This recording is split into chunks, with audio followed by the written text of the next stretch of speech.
Getting a MacBook Pro is an investment. Whether you're a student or an Adobe Powerhouse user or whatever profession you're in, you're relying on your MacBook or your Apple product to help you achieve your goal. Having been an Apple fan for over a decade, I've come to some conclusions that go against what I've seen on YouTube or what I've read on Reddit posts as well.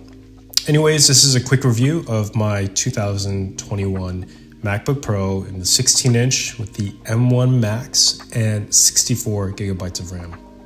64 gigabytes of RAM may seem like overkill, but if you use the MacBook like I do, with having a couple of windows open, multiple tabs, watching YouTube, trying to create videos, maybe trying to learn some Adobe Lightroom for some pictures that you've taken, all of this will use up RAM very quickly.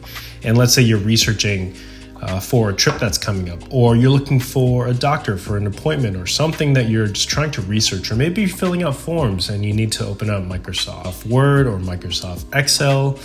All of these things take up RAM more than processing power. And I've read on Reddit and seen some YouTubers talk about how 16 gigabytes of RAM is plenty. And even an Apple sales rep tried to sell me a MacBook Pro with just 16 gigabytes of RAM.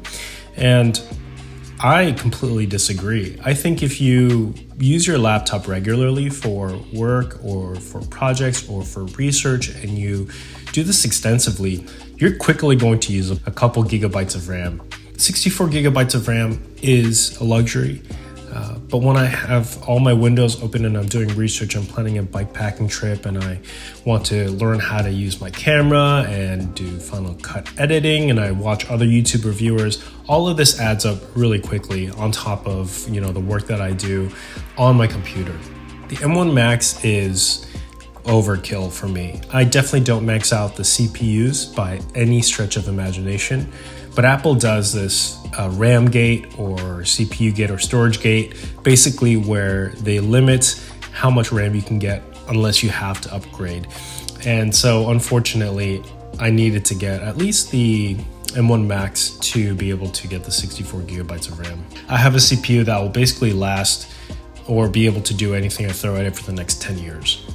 My MacBook Pro 2021 16-inch had Bluetooth issues and it would constantly lose connection. When I would do heavy internet browsing with, 30 tabs open, it would constantly interrupt the Bluetooth. So I had that replaced. It was just about $800, but with AppleCare warranty, they covered it for free. Which leads me to my next point, which is the battery life. I know that there are set life cycles for laptops and their batteries, but since I've had my Bluetooth replaced, which required an entire motherboard and battery replacement, and I'm already down to 92% of my battery life, which is, I know it comes down to how I'm using my laptop, but at the same time, I didn't expect my battery life to drop by almost 10% within a year.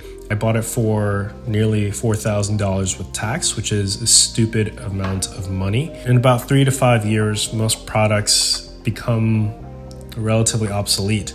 And with that said, this laptop is already 2 years old, and you can probably find it for $1,000 less, whether it's refurbished or it's being sold by someone else, maybe even more. So that's the great thing and unfortunate thing about tech. 2 years ago, I purchased this MacBook Pro, and 2 years from now, I'll be glad that I did. Purchasing an expensive computer, laptop should really give you 3 things. First is peace of mind. Second is free reign to pursue any project you want to do. Third is future-proofing it. Really, for the next 5 to 10 years, I'm not concerned about my laptop being able to handle the workload. Thanks for watching, and I'll see you in the next video.